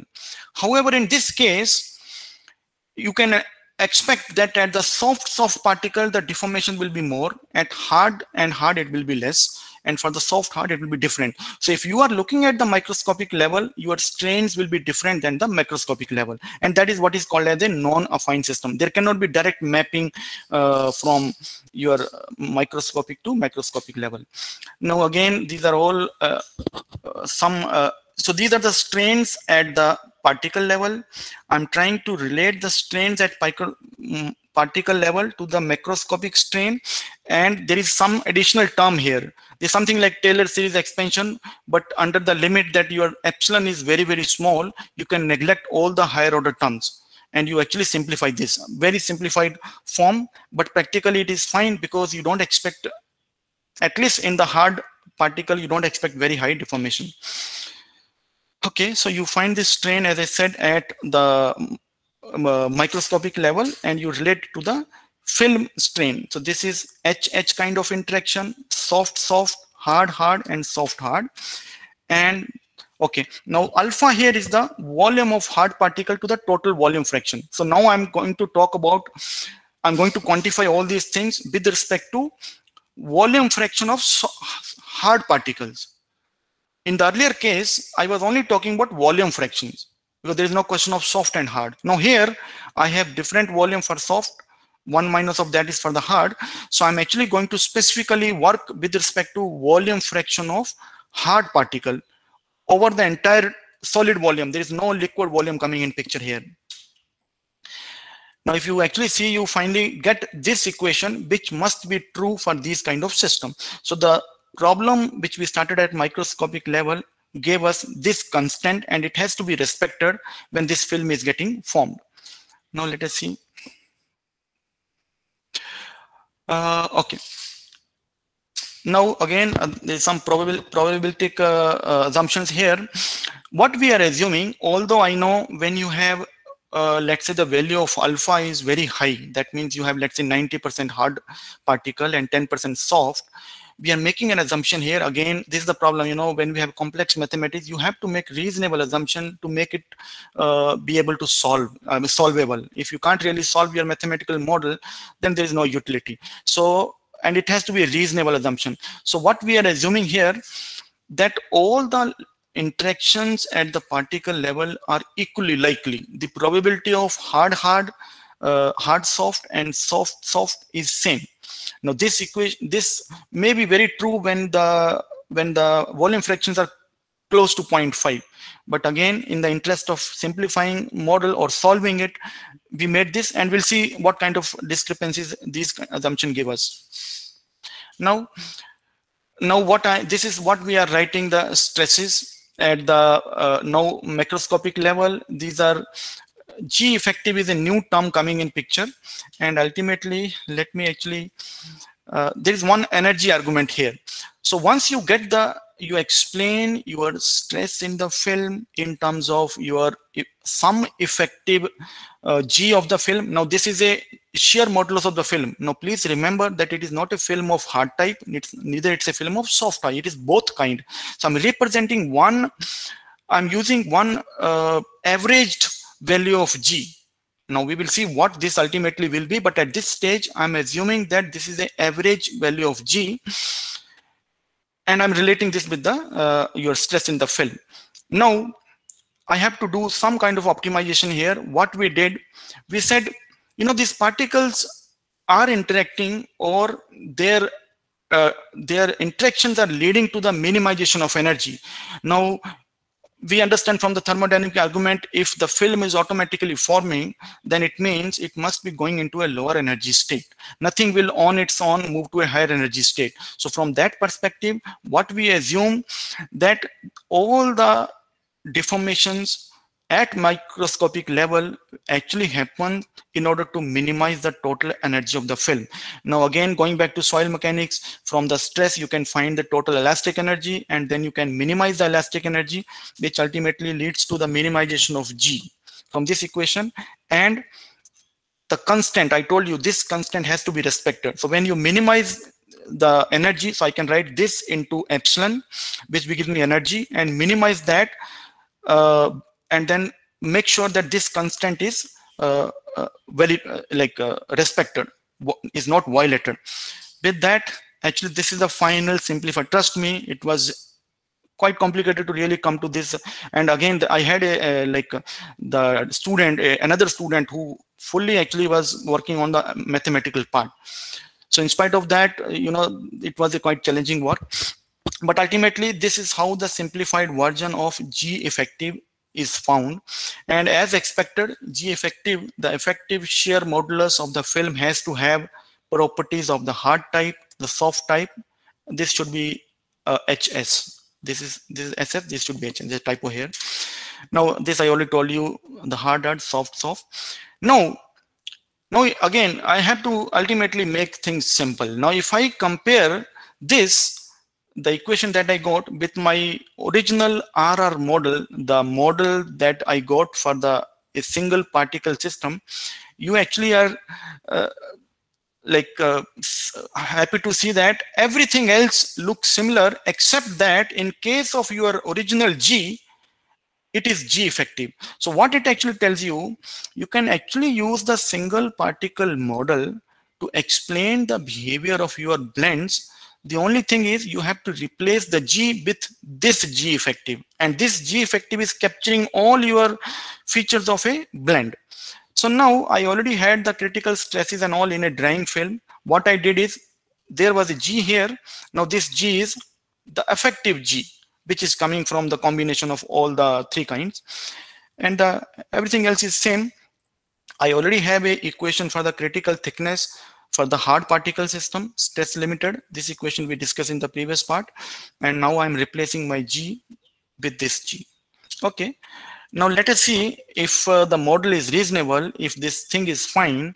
Let us say now do the experiment with the blends and see if this H, which is theoretically coming from this equation, how well it compares with the experimental results. Now the experimental part is still same. I told you we can keep varying your hard particle system, percentage of hard particle alpha. It can go from 0, which means fully soft, to 1, which is fully hard, and in between you can keep varying these solid volume fractions. I think it's the same thing showing different kind of films. Just wanted to see if the particles kind of at surface at the interface. Okay, now I'm going to actually compare these two things. One is H with the experiment, another thing is critical thickness with the my experiment. And to measure the critical thickness, again, the whole problem with this work was we do not have standard equipment. I just can't really go and all these things we had to design. We have to think actually how we can do these kind of measurements, and something which looks so small, so trivial, perhaps may take a lot of efforts to really solve. And that is what was happening in this case. So I had to come up with some experimental design in order to measure those stresses. And to do that, I got again inspiration from the soil mechanics, where we actually you remember we study various kind of beams, cantilever beams, and let's say beams having support at both the ends. So now from there actually I actually developed a method, a small experimental setup, where we are trying to find the critical stress in these films. So let me quickly explain. Now you have, this is the substrate. It is actually, I'm looking from the front, so it is looking a rectangular thing, but obviously it is a 2D. So you have a like maybe 5 mm by 1 mm kind of rectangular strip of your substrate. Now this is clamped on one end, the other end is free. So this actually forms kind of cantilever beam. Now on this, I'm actually going to put my film. This is a latex blend film. So I have a 50% hard and soft, and I make 3%, 4% in terms of the total solid fraction. So a very dilute film, and I apply it on the substrate. The idea is to measure the critical stress. Now there is no way I can directly measure the stress in the film. So I'm actually using the this technique where if I could actually quantify the bending of this beam. Now this beam is originally it is straight. Imagine the weight of this is not very high, so the gravity doesn't really contribute to the deflection or the bending of this beam. So initially it was horizontal. As the film dries, the capillary stresses are very, very strong. Now when the capillary stresses try to compress this particle, I told you there are biaxial stresses in the film, and since this is only the free end, this is fixed.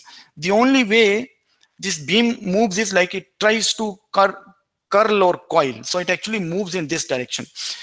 And whole idea was if I can capture that deflection, and from the deflection I can actually calculate the total stress, the elastic stress in this beam, and that stress is nothing but the stress which is coming from the this film. So what we did, I had a laser source. So we incidental, and then obviously there is a position sensitive detector. So what we were doing, you actually incident a laser on the free end of this beam. Imagine initially it is flat and the normal is, let's say, like this. Now this is the angle of incidence. Following the laws of reflections of light, angle of incidence will be same as the angle of let's say reflection. So once it falls here, there is a small mirror. It will actually reflect and it will be captured by the position sensitive detector. This is at time t is equal to 0, where I have only the original dispersion and there are no stresses built because the particles are still not contacting. There is no mini-size form. So it's just a stress-free condition. Now, as the film keeps drying, uh, for some time, there will not be stress, but once it reaches to stage 2, if you remember, then the capillary stresses will bend it, and now originally it was flat, now it will actually bend up. Now imagine if I put a vertical line here, initially the normal was this, angle of incidence was this. Now this line is fixed. When it has moved, the normal will also move, and since this line is fixed, the total angle of incidence will actually change, and that means the angle of reflection will also change, and your laser beam will actually start moving on the surface of the detector. So it will actually move from here in this direction. And as it says, it is a position sensitive detector, so we can measure the position of this beam. So I can actually see how much x it has moved, and from these, if you know the L1, I can actually find this angle of deflection. Now schematically you can clearly see there is a deflection, but if you try with your naked eyes, it doesn't look like there is any deflection, because you can understand these are very small kind of scales that we are talking about. So with this technique, I could find the angle of deflection. Now again, go back to the soil mechanics, and you can actually find the stress in this beam, which is same as the stress arising because of the film. And this is the equation that you get. So the whole idea was to calculate this angle alpha, and this is a standard equation in a soil mechanics. Here TF is the film thickness, LF should be the film length, like this one. ES is the Young's elasticity modulus for the this substrate, if it is a steel or if it is a other thing. Accordingly, you have to pick these values. And notice that film thickness is a function of time. Why? Obviously, because initially it was high. As water is leaving, this is continuously changing. So you can expect the behavior that you, so your x will continuously be moving with time, and that means your sigma will also be continuously changing with your x. And now I'm going to show you the result of this experiment. Now, as I said, this is time t is equal to 0. You applied the film, water is leaving all in this time frame. But you can now understand, think of the, from the experimental result, try to predict the physics which is happening in your system. Now, in this case, it is easy. So far here, all till, let's say 250 or maybe 280 seconds, the particles are still not touching each other. This is all stage 1 of drying. At this point, now it has reached to the stage 2, where the capillary stresses try to now deform. And when they deform, the beam is bent and you see the X moving, and that ultimately gives you very high stress. Now what happens at this point? You see after that it falls back. Now you can figure out at this point, cracks are introduced in, I mean, automatically they are created, and the moment crack is introduced, all the stresses are released and your beam again falls back to its neutral position. So you can actually see at this point the cracks are happening in the film.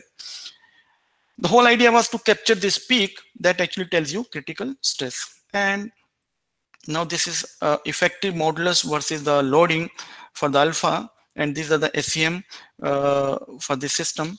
Let me actually show you something. Yeah, here, critical stress versus HRCP upon 2R. 2R is the particle diameter. Now please see here, alpha 1 to alpha 0. Alpha 0 means purely soft, alpha 1 is purely hard, and then these are various combinations. And this is what is the experimental result as such, what we found from this the experiment that we designed. These are measured from that peak. Gamma and R you already know, because you know what kind of particles are you using, and they were both same type. This is what I told you. If the R was different, if the particles were of different sizes, then it will actually bring more complications into your mathematical analysis. But so everything here is known. This is found from the experiment. Now let's see what happens, how good or bad our model is.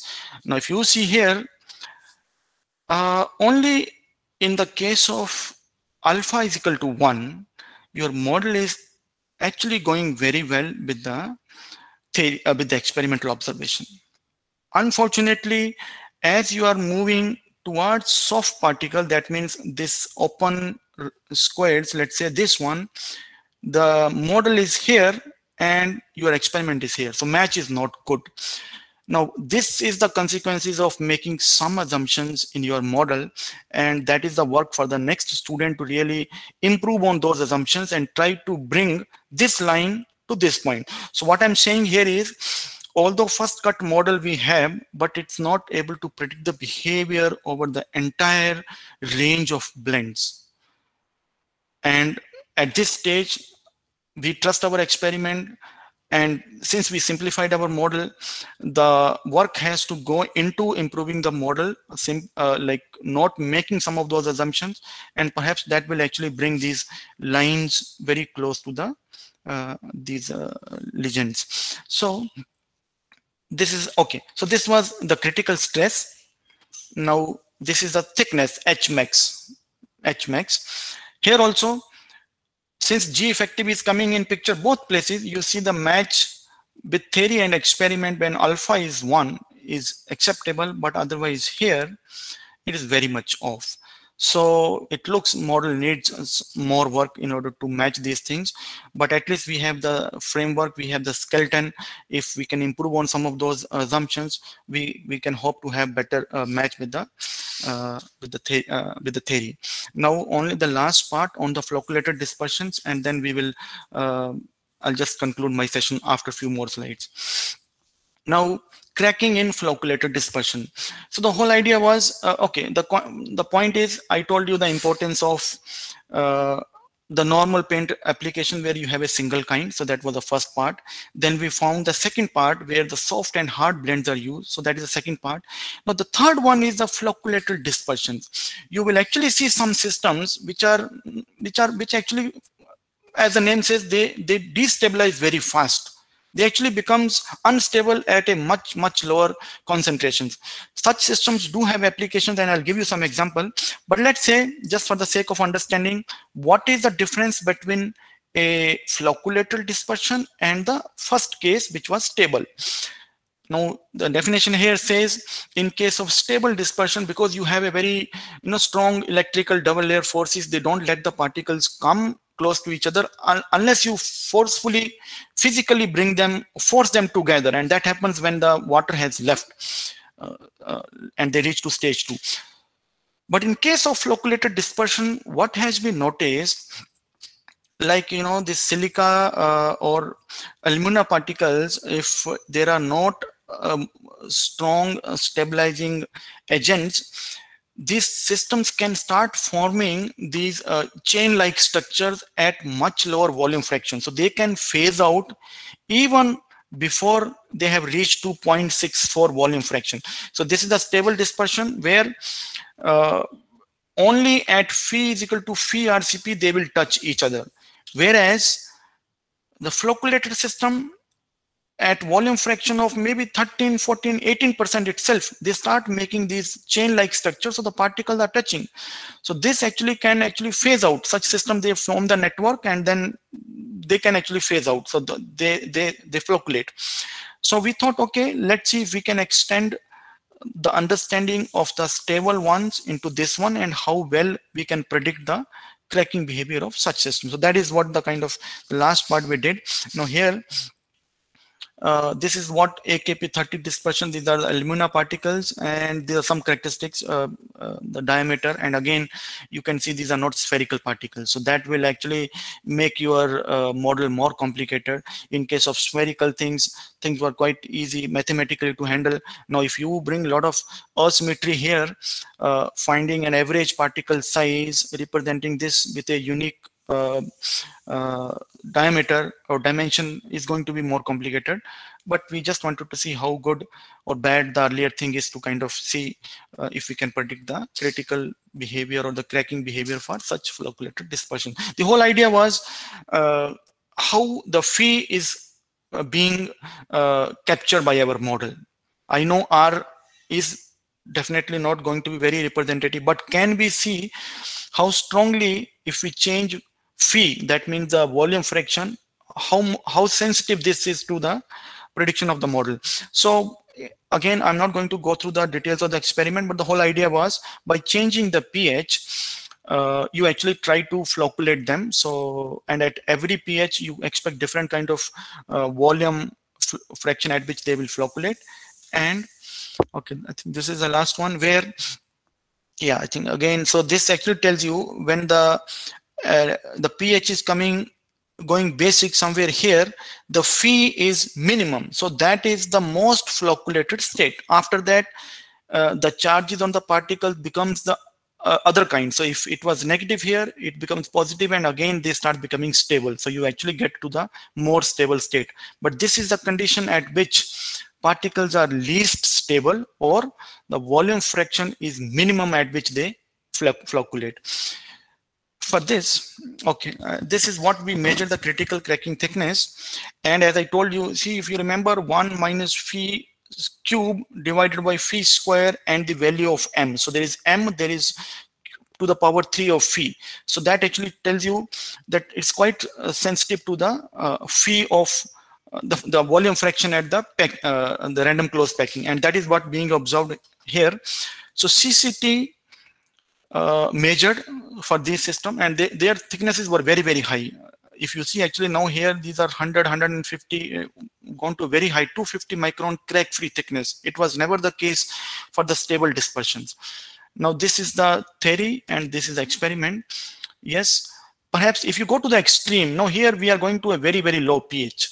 Now this pH may be even disintegrating these particles. So definitely we can expect some mismatch here. But if you see, at most of the other places, at least to the pH of 8 or 9, the model is to some extent able to predict the behavior. So it actually just validates that how phi is sensitive to the, or how the thickness is sensitive on phi, and it is captured by changing the volume fraction in case of the flocculated dispersion. And this is the last one, critical cracking thickness. So here the match is quite good. And okay, well, so as I said, the first one was the critical. After that, we kept like extending the same concept to the different system which are nearby only. They are not completely different. So if we can make small modifications to our model and then see if we can capture. So with this now okay, I think we will conclude and then we'll have some session for the interaction. So now let me conclude about my talk. This is what we actually found. We found that it's not just one thing that can explain the drying behavior for any kind of water-based dispersion. In fact, you actually encounter two different regimes of obtaining crack-free films. In case you are working with soft system, and again, soft does not purely means only G, the R and the things come in picture, but if you can quantify the strain, you can actually explain that there are two regimes in which any water-based dispersion will fall. In case of strain limited region, you will actually get non-porous or impermeable films and they will be crack free. On the other hand, if you have like a stress limited region, you will actually lead to crack free porous film. So the stress limited region help us to find crack free, but these are the porous film. You have seen how those liquid minisi have entered and there is not complete filling of the gap. So you get the porous film, and many places you do need actually porous film. You don't want your film to be like a purely coatings, which may be required for some application. But here we are specifically saying films in those applications where you need some kind of breathing, you still need some kind of pores, but they should be at a macroscopic level intact, they should not be broken. So our stress limited regime actually help us to decide or figure out how to get these kind of porous films. And we actually showed how the particle packing, so it's not only the original design parameters of radius, shear modulus, surface tension, some of the operational aspect can also help to influence the critical cracking thickness, and you get an additional handle on better using your formulations. And the last thing is model, although in case of blends it needs some work, I do admit there, but you have an initial framework which can be improved to actually predict the more complex system like blends. And finally, we hope that people working in the paints and coating industry will make use of this information to design better formulations. So with this, I think I'll just thank you all for your kind attention, and I will be glad to take up questions. Thank you. Yeah, thank you very much, Colonel, to be very energetic from in entire session actually. And I'm glad that you are as energetic as early during the time of PhD also, Trying after to 17 learn years of from time. you. Uh, uh, Participants can ask questions from their side. So if they want to ask, then I will ask some questions from my side actually. Sure. Any questions from participant sides? And one thing, I learned a lot of things because I do with coding and all this, but this crack study we never did actually. And we know cracks and so many things, wrinkling, crack, wobbling, so many things happen, saponifications, blister formations. But practically, we have not means characterized them. Yeah, So, and however, as we I had, worked together during the time of PhD, but I have then never seen what are you doing, what I am doing. We were just talking to each other only. So today I that is saw true. your video also that crack formation. It was really very interesting actually. Yeah, as I said, actually, see, ultimately, if the final product, let's say the one which goes to the customer, now customer doesn't really know what kind of particles are there inside, what kind of, Yeah, we don't understand. For them, I give me a paint, give me a formulation, and it should actually, and I apply this under condition, it should not crack. So the whole yeah, idea that's is for the designer more than the ultimate customer. For them, it is a useful product. So we are trying to really see if these learnings can help to design better. And again, just to be more clear, you as you are expert, the real world formulation will be even more complicated. You would have actually not only just two system, perhaps you have some other kind of stabilizing things which are making your system more complex. so. Any question from participant sides? I hope I finished on time. Pramod sir, there Pramod sir works. He is my senior from SBTI actually, super senior type actually. He would also share his talk tomorrow actually. So Okay, and I hope. sir, I think you're. Huh? Okay. No, I thought maybe the audience are fully saturated. I know sitting whole day. Yeah, yeah, that is also fine. A case also because they are there. Hello, good evening, sir. Hello, good evening. Sir, I have one question to ask. Yeah, please go ahead. This is water-based coating generally takes more time to dry, right? This is very basic. So, can we say that longer time it would take to dry means less cracks it would form? Is it so? Means Yeah, is it okay. just the Now time? you can actually, you are in the right, thinking in the right direction. Now, if you actually see some of the equation, longer time means the rate of evaporation is lower. Now, when the Yes, yes. rate of evaporation is lower, you are actually giving more chance for these particles to pack in a more organized manner. Okay. Yeah.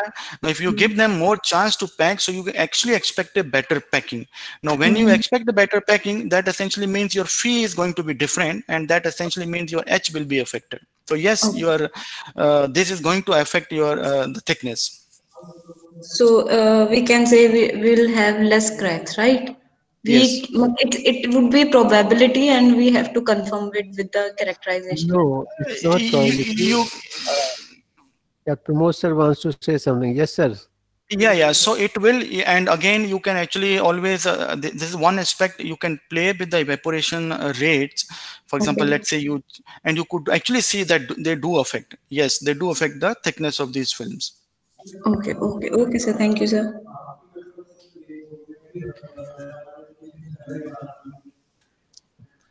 Pramod sir. You raised the hand. Do you want to say something?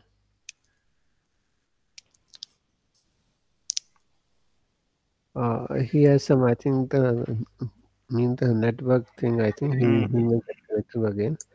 So I have one question also, that can we add some additive just to minimize this surface and means energy of these films or dispersions, so in order to avoid these cracks?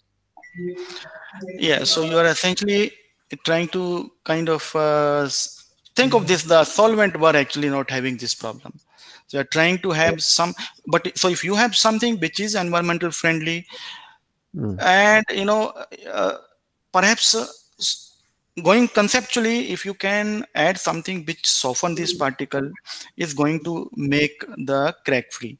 But what yeah, will be that thing? I don't want to add something which is going to really affect in terms of environmental issues.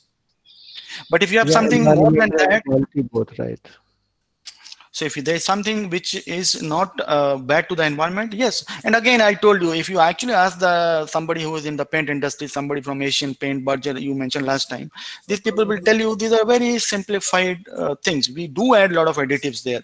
Sometimes you perhaps add additives to impart the color. Sometimes Mm. you add additives for some other reason.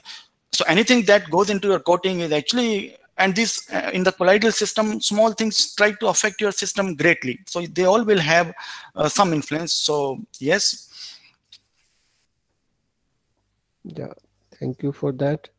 And this surface profilometer, right? Yeah. So this gives depth dependent means visualization, or what does it give actually? I mean, I just want to study the Okay, something. this actually tells you the real thickness of the film. Okay, So okay, okay. I perhaps you have used the AFM, where you actually get a some kind of indirect measurement of your properties. Now we are Right, not right. going into the microscopic level where I'm talking about the particle dimensions. No, I'm actually trying to see the thickness of the film, which is in the order of microns. So you actually get the actual film thickness. You don't get a indirect measurement; it's a direct measurement of the thickness. So you did the step size something there, Yeah, and yeah. So you actually you yeah, start I with know, I a know. reference I talked in because I measured the my thickness with the confocal, the Zaman spectrophotometer, and you were doing with this profilometer, right? yeah, because again, see, many times the research is handicapped based upon the resources. Now, I was lucky being in this place. You had the profilometer.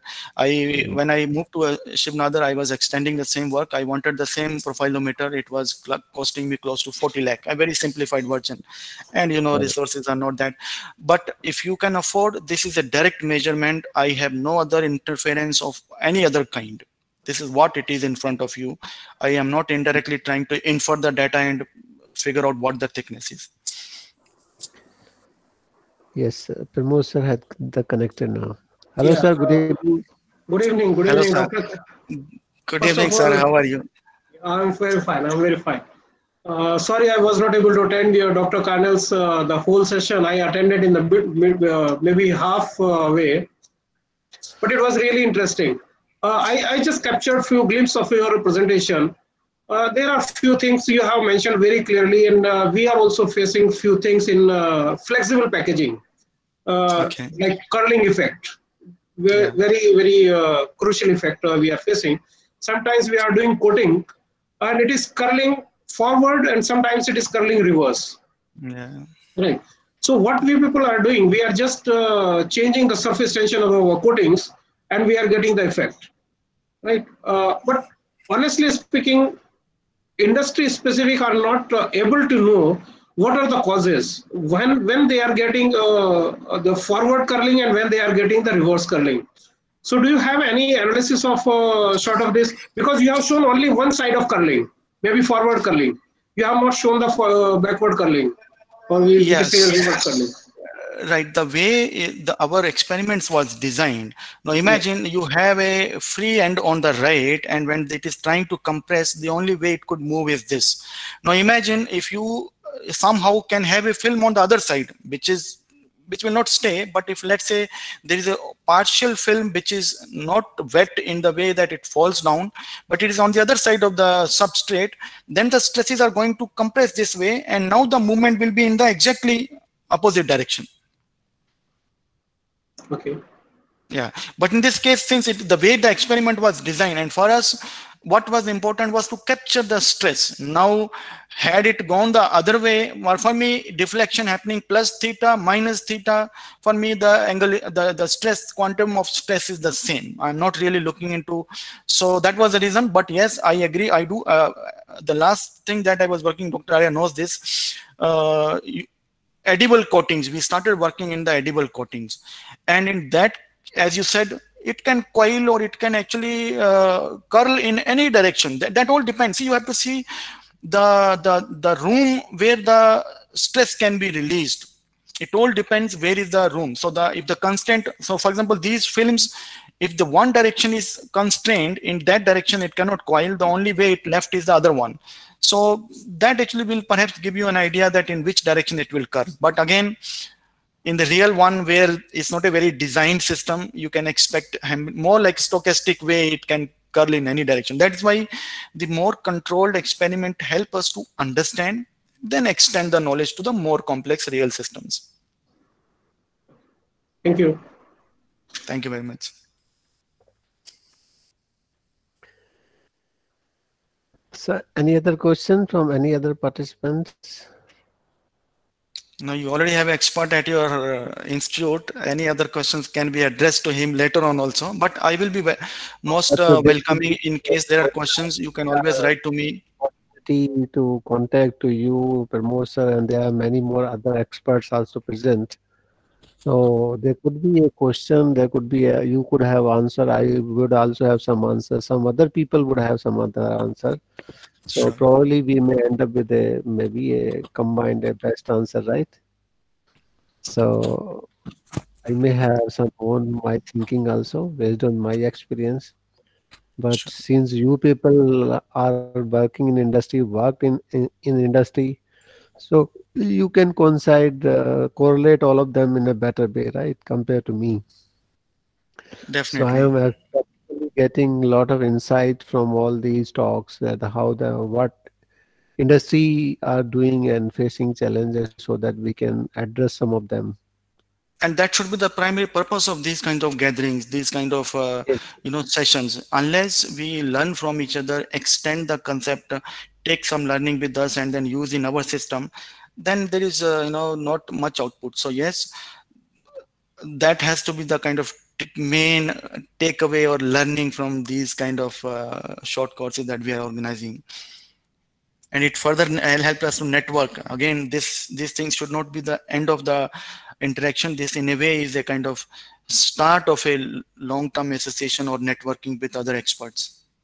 Yes, yes. This is giving a just initiation. You are contacting so many people, so many expertise, and then expand your initiation from there. It's not a just Yeah, a just small meeting from and just when.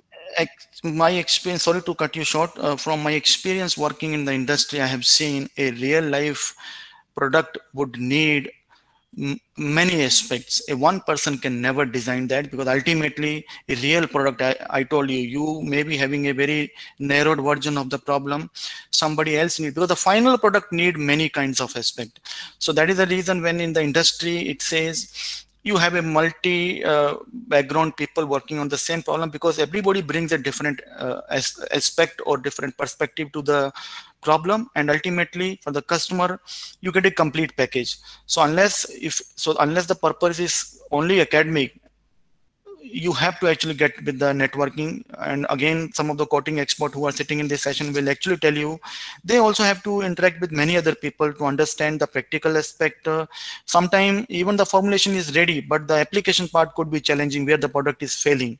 So again, all real problems are actually need more like expertise, more think different kind of perspective has to be brought in.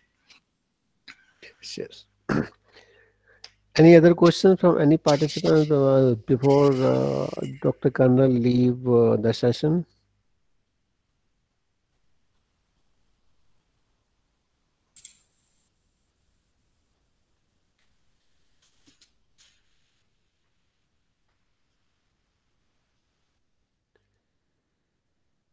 So if there is no question from any participant side, so I would like to thank Dr. Karnal to accept our invitations actually at the last moment, and he somehow he managed the time for that, being involved in so many activities. So and getting approval from university side and so many things and so many other formalities.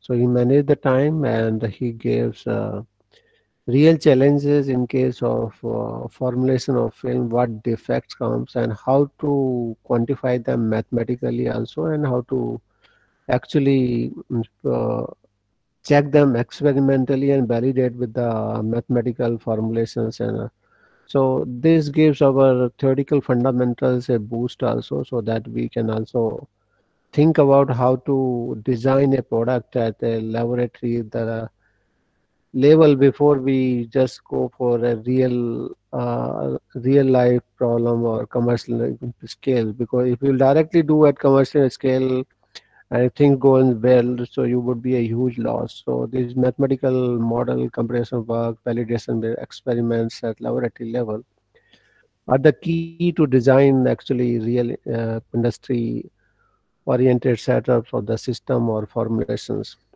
So with this, I will thank Dr. Karna again to be the part of this international short-term course on current and future scope of the surface coatings.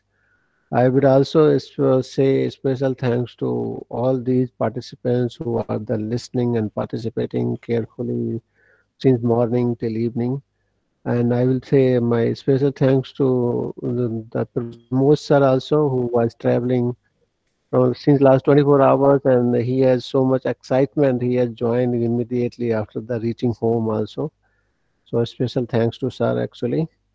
And I would say that before the closing the today the session, I will say that tomorrow our first session is 11 o'clock by Pramod sir, and he would talk on service coating in flexible and packaging industry.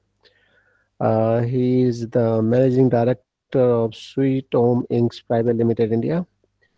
And then we have another talk as 2 o'clock by Mr. Dheeraj Wadhwa, DGM Tata Motors Private Limited. He will talk on general trends and brief the review of surface coating in automobile industry. So with this, I would say that we can close the session. And once again, thank you very much, Dr. Karnal, to Okay. share your expertise and knowledge in a very nice manner, in a excited, with a lot of energy since beginning till end. So thank you Okay, very much for let that. me also take this opportunity to thank all the participants. It was an honor to be part of this event, and thanks for giving me this opportunity to participate. And again, I wish a good health for everyone, and hopefully we all will be out soon and meet personally. I visit India quite frequently, and I would definitely be happy to again connect back and see you in your campus. And again, my invitation, whenever you get a chance, I'm here. If you ever possible, I would be very happy to host you, welcome you in my university, in my place. Yeah. Thank you very much. So thank you very much. So we all of us can that disconnect now. Thank you very Sure. much. Have a nice Thank you. evening. Take care. Bye. Take care. Thank you.